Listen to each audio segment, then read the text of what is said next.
بسم اللہ الرحمن الرحیم. In the name of Allah, the Beneficent, the Merciful. نحمده ونصلي على رسوله الكريم. اما بعد، اعوذ باللہ من الشیطان الرجیم. بسم اللہ الرحمن الرحیم. رب اشرح لي صدری ویسر لي امری واحلل عقدۃ من لسانی یفقہوا قولی. سب دیکھنے اور سننے والوں کو السلام علیکم. آپ کے سامنے قرآن مجید کی معلومات کا ایک سلسلہ شروع کیا ہے.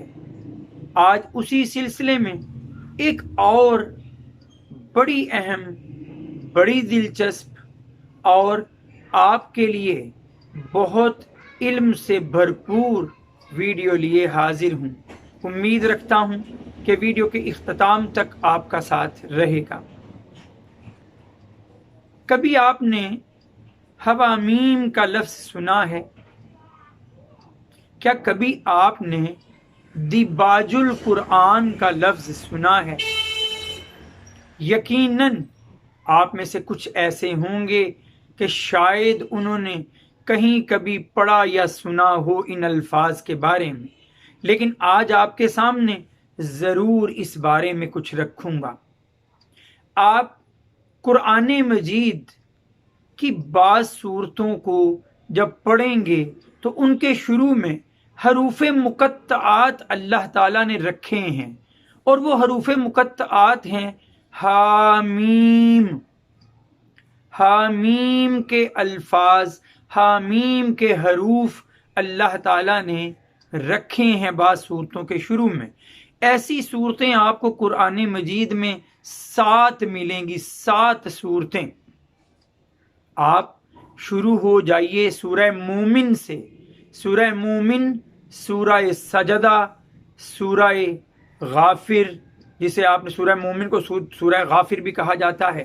تو سورہ مومن، سورہ سجدہ، سورۃ الشورى، سورہ جاسیہ، سورہ زخرف، سورہ دخان اور سورۃ الاحقاف. یہ 7 وہ صورتیں ہیں جو حامیم کے حروف سے شروع ہوتی ہیں. ان 7 صورتوں کو ہی حوامیم کہا جاتا ہے. حوامیم کے لیے حضرت عبداللہ بن مسعود رضی اللہ تعالیٰ عنہ سے روایت ہے کہ رسول اکرم صلی اللہ علیہ وآلہ وسلم نے فرمایا، یہ دیباج القرآن ہیں. دیباج ریشمی لباس کو کہتے ہیں، زینت و زیبائش کے لباس کو کہتے ہیں. تو یہ صورتیں قرآن مجید کا ریشمی لباس، زینت القرآن ہیں، قرآن کی زینت ہیں.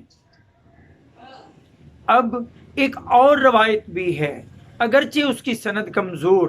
اس روایت میں حضرت محمد صلی اللہ علیہ وآلہ وسلم نے فرمایا کہ جہنم کے بھی 7 دروازے ہیں اور یہ صورتیں بھی 7 ہیں. جو ان صورتوں کو پڑھ کر اپنی زندگی کا حصہ بناتا رہے، یہ صورتیں قیامت کے دن جہنم کے 7 دروازوں کے سامنے ایک ایک صورت کھڑی ہو جائے گی اور جہنم میں اس شخص کو داخل نہیں ہونے دے گی. تو ان صورتوں کی تلاوت، سورہ مومن کی، سورہ سجدہ کی، سورۃ الشورى کی، سورہ زخرف کی، سورہ دخان کی، سورہ جاسیہ کی اور سورۃ الاحقاف کی، ان صورتوں کی تلاوت کو اپنی زندگی کا حصہ بنائیے اور جہنم سے نجات کا پروانہ ہاتھ میں پکڑ لیجئے.